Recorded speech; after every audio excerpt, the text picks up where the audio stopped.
É nóis, tripulação rubro-negra. Galera, tô trazendo um vídeo bem legal aqui com o João Guilherme. Hoje é aniversário do Megão, 129 anos. Parabéns pro nosso Megão.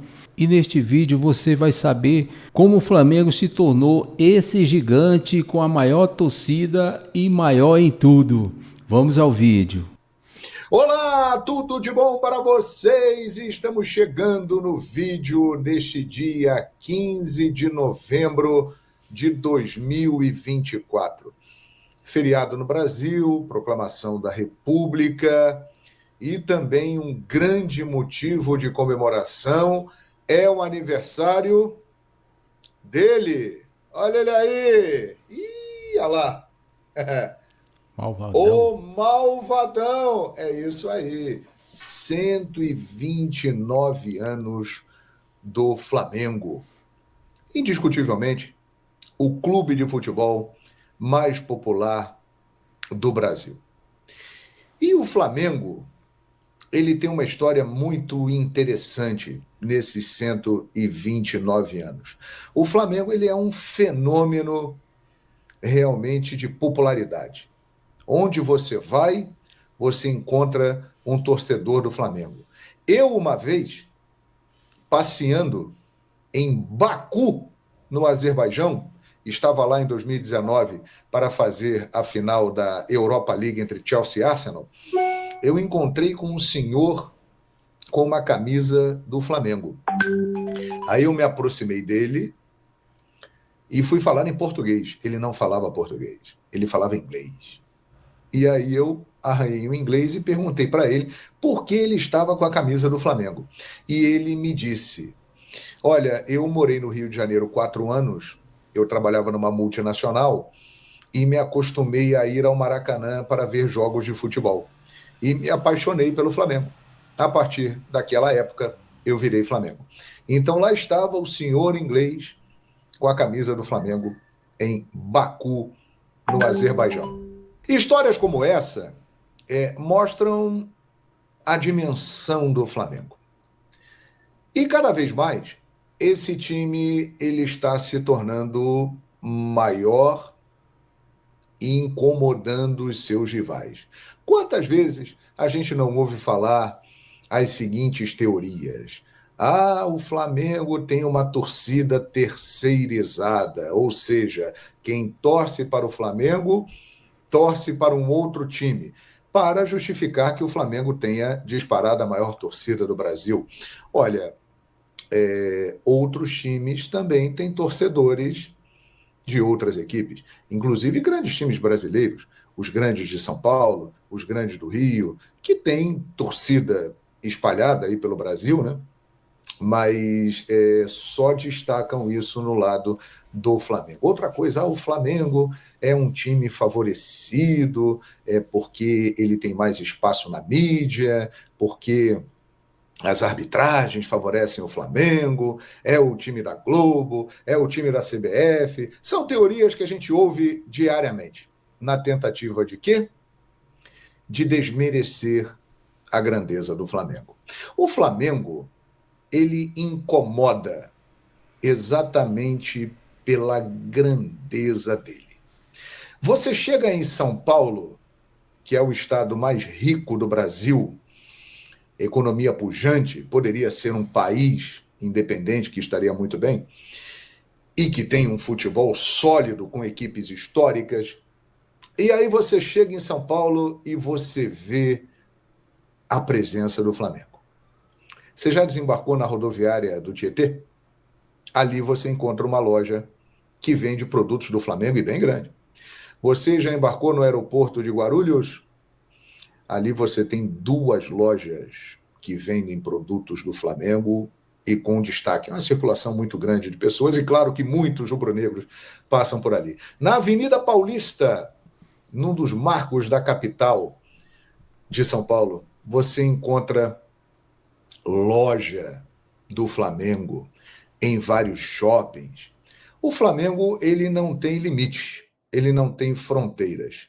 E ele vem numa escalada de popularidade cada vez maior, porque o Flamengo sempre foi muito grande, mas ele vem se estruturando financeiramente muito forte e vem cada vez mais disputando títulos e ganhando títulos, como recentemente o da Copa do Brasil. Ano passado não conquistou nada, mas este ano voltou a vencer Campeonato Carioca e Copa do Brasil. E uma das teorias que nós ouvimos muito, né, é que o Flamengo é um time que foi criado pela TV Globo, que foi fundada em 1965. Os rivais do Flamengo sempre adoram levantar essa tese. Pois bem, eu trouxe aqui uma matéria da revista World Press que explica como o Flamengo se tornou o clube mais popular do Brasil. E, faz tempo, hein? É coisa da década de 1930. Vamos conferir. Aqui está uma matéria da revista World Press do dia 20 de novembro de 2019, 3 dias antes da final histórica da Libertadores contra o River Plate, e que faz a pergunta: como o Flamengo se tornou tão popular? Né? E aí, o Marco Júnior, que escreveu a matéria, ele diz que a motivação para fazê-la surgiu numa discussão de um grupo de WhatsApp, né? Porque um amigo dele disse: o Flamengo ganhou o seu primeiro título brasileiro em 1980, já era popular.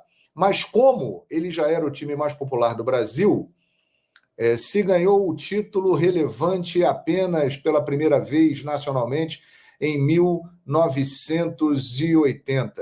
Para este amigo, o Flamengo era uma criação da Rede Globo durante o governo militar. Mas aí ele começa a falar sobre o tema. O Flamengo já era o time mais popular do Brasil em 1964, quando começou a ditadura, e a TV Globo foi fundada em 1965 e só se tornou a maior potência da comunicação no país a partir dos anos 70. A TV Globo, nos seus 5 primeiros anos, não era a principal emissora do país. E aí ele vai aqui fazendo uma pesquisa, né? E ele acha um artigo do Jornal dos Esportes, de 1971, em que Mário Filho, irmão de Nelson Rodrigues, e que dá o nome ao estádio do Maracanã, levantava os motivos do Flamengo ser o time mais querido do país. Em 71, a televisão não tinha tanta penetração assim, para 2 em 3 anos a Globo ter provocado esse fenômeno. Então, ele foi achar uma tese de doutorado em História na UF. O historiador Renato Soares Coutinho explica justamente este fenômeno. E, segundo ele, o período-chave foram 5 anos na década de 1930, e justamente num período que o Flamengo não ganhou nada. O maior jejum de títulos cariocas do clube foi justamente nesta época. Mas o que aconteceu, já que nesse período o Flamengo ficou 10 anos sem ganhar título? E aí é que vem. De 1933 a 1937, o Flamengo teve um presidente chamado José Bastos Padilha. E ele fez uma gestão voltada para tornar o Flamengo o primeiro clube nacional vencendo fronteiras. E a história é fascinante. Na década de 30, Getúlio Vargas tinha chegado ao poder e a classe urbana trabalhadora tomava o protagonismo da sociedade brasileira. Até então, o futebol era elitista, voltado praticamente para os sócios do clube. A década de 30 foi quando as arquibancadas passaram a ser frequentadas por populares e não apenas sócios, formando a primeira profissionalização do futebol. Os clubes torceram o nariz, não gostaram, já que estavam, especialmente o Fluminense, né, que disputava grandes jogos com o Flamengo. O Vasco construiu naquela época sua aliança com os imigrantes portugueses, criando o símbolo dos times lusitanos. Foi em 1933 que o Padilha assumiu a presidência do clube. E olha, ele fez uma grande jogada de marketing quando o termo ainda não existia. Ele tinha uma visão que o governo Vargas tinha despertado nas classes populares urbanas, o nacionalismo, e acreditava que se o Flamengo se associasse a símbolos nacionais, ele se tornaria o primeiro clube nacional do país e teria o seu futuro assegurado. Os títulos seriam consequência deste fenômeno. E ele se dedica intensamente em 5 anos a praticamente refundar o Flamengo. De um clube de regatas elitistas da Zona Sul do Rio de Janeiro, transformá-lo em um fenômeno popular de caráter nacional. Né?